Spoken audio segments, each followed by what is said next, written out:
A'udzubillahi minasyaitonirrajim. Bismillahirrahmanirrahim. Assalamualaikum warahmatullahi wabarakatuh. Alhamdulillahi rabbil alamin. Wabihi nasta'in ala umuri dunya waddin. Wassalatu wassalamu ala asrafil anbiya'i wal mursalin sayyidina wa maulana Muhammadin wa ala alihi wa ashabihi ajma'in. Asyhadu an la ilaha illallah wahdahu la syarikalah al-maliku haqqul mubin. Wa asyhadu anna Muhammadan abduhu wa rasuluhu al-mab'utsu rahmatan lil alamin. Wa qala ta'ala fi kitabihil karim, syahrul ramadan alladzi unzila fihil Qur'an hudal linnas wa bayyinatin minal huda wal furqan. Sanak BTV yang dirahmati Allah Subhanahu wa taala, bulan Ramadan yang kita alhamdulillah sekarang berada di dalamnya, ada beberapa istilah yang berkenaan dengan bulan Ramadan ini. Yang pertama adalah Syahrul Maghfirah, bulan di mana Allah turunkan ampunannya. Yang kedua adalah bulan Ramadan adalah Syahrus Siyam, bulan di mana Allah Subhanahu wa taala mewajibkan kita untuk melaksanakan ibadah puasa. Dan yang ketiga adalah bulan Ramadan adalah Syahrul Quran, bulan di mana Allah Subhanahu wa taala menurunkan kitab yang agung, kitab yang suci, menjadi pedoman kehidupan kita dalam hidup dan kehidupan ini, yaitu Kitabullah Al-Quran. Sanak BTV yang dirahmati Allah Subhanahu wa taala, Al-Quran adalah standar nilai, baik buruk, mulia ataupun celaka. Ketika Al-Quran mengatakan baik, maka segala sesuatu itu pasti baik. Meskipun seluruh manusia mengatakan tidak baik.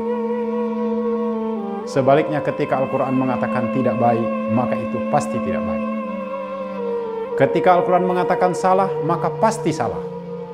Ketika Al-Quran mengatakan benar, maka pasti benar. Kalau Al-Quran mengatakan mulia, pasti mulia. Kalau Al-Quran mengatakan celaka, hina, pasti celaka dan hina. Itulah Al-Quran. Dan kita tidak boleh ragu sedikit pun dengan Al-Quran. Maka kewajiban kita sebagai orang beriman terhadap Al-Quran ini adalah kita harus betul-betul mengimani dan mentaati perintah dan larangan Al-Quran. Tapi sebelum itu bisa kita laksanakan jamaah yang dirahmati Allah, sanak BTV, yang harus kita lakukan adalah mengakrabkan diri dengan Al-Quran. Inilah yang disabdakan oleh Rasulullah SAW, bahwa keutamaan orang-orang yang mengakrabkan diri dengan Al-Quran adalah Iqra'ul Quran fa innahu ya'ti yaumal qiyamah syafi'an li ashabi. Bacalah Al-Quran, kata Rasulullah, karena Al-Quran itu pasti akan datang pada hari kiamat nanti. Kedatangannya adalah untuk memberikan syafaat atau pertolongan kepada siapa saja yang bersahabat, berteman, menjalin hubungan sebaik-baiknya dengan Al-Quran. Ashabi itu asal katanya adalah sahabat. Jadi kalau kita bersahabat dengan Al-Quran, maka kita tidak mungkin tidak mau berjumpa dengan Al-Quran pada setiap harinya.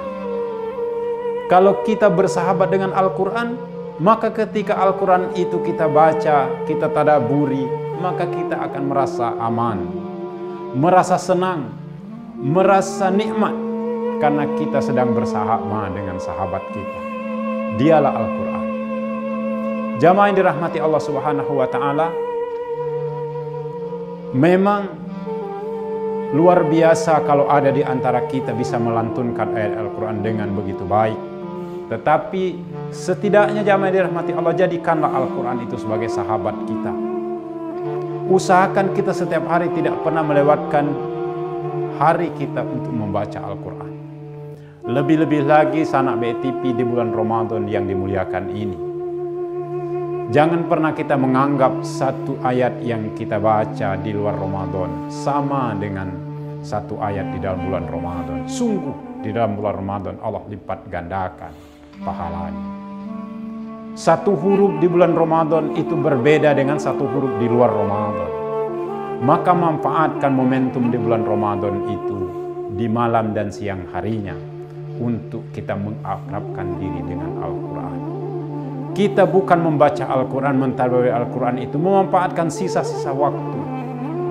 Memanfaatkan sisa-sisa waktu luang kita, tetapi kita sendiri yang sengaja meluangkan waktu kita untuk Al-Quran.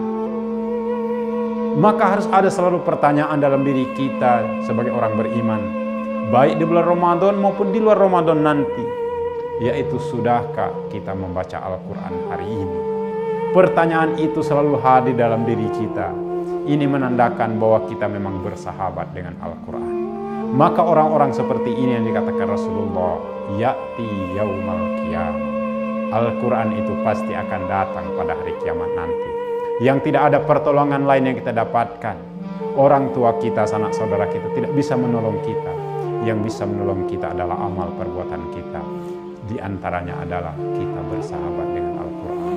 Kita berharap Al-Quran nanti memberikan syafaat, memberikan kesaksian di hadapan Allah, bahwa karena kesungguhan kita dalam hidup ini bersahabat dengan Al-Quran, Al-Quran memohon kepada Allah agar kita diringankan siksaan dan ditambah segala macam kenikmatan kita di akhirat kelak. Sekali lagi mudah-mudahan kita menjadi sahabat Al-Quran.